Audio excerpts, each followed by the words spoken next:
सभी दोस्तों को राम राम। आज का जो हमारा टॉपिक है वो है जीव विज्ञान, जो कि हम भौतिक विज्ञान के इम्पोर्टेंट क्वेश्चन की जो क्लासेज हैं वो लगभग हम पूरी कर चुके हैं। तो आज जो हम करेंगे वही क्वेश्चन करेंगे जो कि जीव विज्ञान से रिलेटेड बार बार परीक्षाओं में क्वेश्चन पूछे जाते हैं। तो चलिए दोस्तों, बिना किसी देरी के हम शुरुआत करते हैं और आप हमारी वीडियो को ज़्यादा से ज़्यादा शेयर कर दीजिए। और जो आज का हमारा टॉपिक है उस टॉपिक का नाम है जीव विज्ञान की उप शाखाएं। जीव विज्ञान की क्या है, उप शाखाओं के बारे में हम बात करेंगे। सबसे पहला हमारा जो क्वेश्चन बन सकता है वो क्या है, पशुओं के व्यवहार के वैज्ञानिक और वस्तुनिष्ठ अध्ययन को क्या कहा जाता है, तो क्या कहा जाता है, एथोलॉजी। ठीक है। उसके बाद अगला जो हमारा क्वेश्चन बनेगा वो क्या है, वो है माइको माइक्रोबायोलॉजी का जनक, जिन्हें बैक्टीरिया की खोज के लिए भी जाना जाता है। तो वो क्या है, वो क्या है, वो है ल्यूवेनहोक। क्या है, ल्यूवेनहोक। अगला जो हमारा पॉइंट है वो क्या है, जीवाश्मों के आधार पर पृथ्वी पर जीवन के इतिहास में अध्ययन से संबंधित है। तो वो क्या है, वो है पेलियोंटोलॉजी। ठीक है, क्या है, पेलियोंटोलॉजी।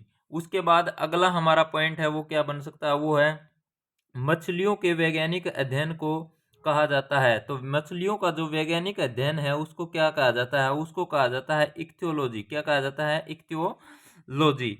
उसके बाद अगला हमारा पॉइंट है वो है फलदार फसलों का अध्ययन या खेती को क्या क्या कहा जाता है, तो उसको क्या कहा जाता है, फल कृषि। ठीक है, क्या कहा जाता है, फल कृषि।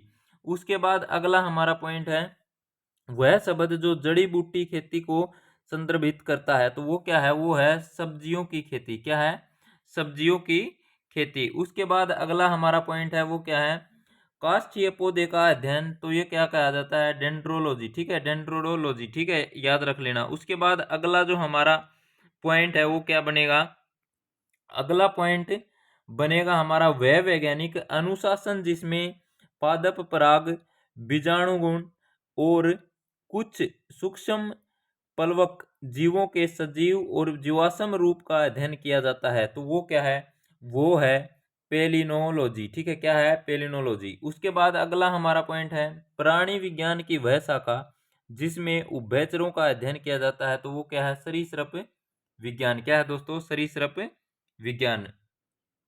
उसके बाद अगला पॉइंट है कीड़ों के अध्ययन को क्या कहा जाता है। तो जो हमारे कीड़ों का अध्ययन है वो क्या कहा जाता है, एंटोमोलॉजी। क्या कहा जाता है दोस्तों, एंटोमोलॉजी। उसके बाद अगला पॉइंट क्या है, विषाणुओं के अध्ययन को क्या कहा जाता है, वायरोलॉजी। ठीक है, क्या कहा जाता है, वायरोलॉजी। ठीक है। उसके बाद अगला है चिकित्सा विज्ञान की गुर्दों से संबंधित शाखा है नेफ्रोलॉजी। क्या है, नेफ्रोलॉजी। उसके बाद अगला जो हमारा पॉइंट है वो क्या है, भूविज्ञान की वह शाखा जिसमें डायनासोर्स का अध्ययन किया जाता है। खालिस्तान की एक शाखा का उदाहरण है। तो जीवाश्म विज्ञान की शाखा का उदाहरण है दोस्तों। तो ये हमारा आज का एक छोटा सा टॉपिक था। अगर आपको पसंद आए तो ज़्यादा से ज़्यादा वीडियो को शेयर कर दीजिए। धन्यवाद दोस्तों।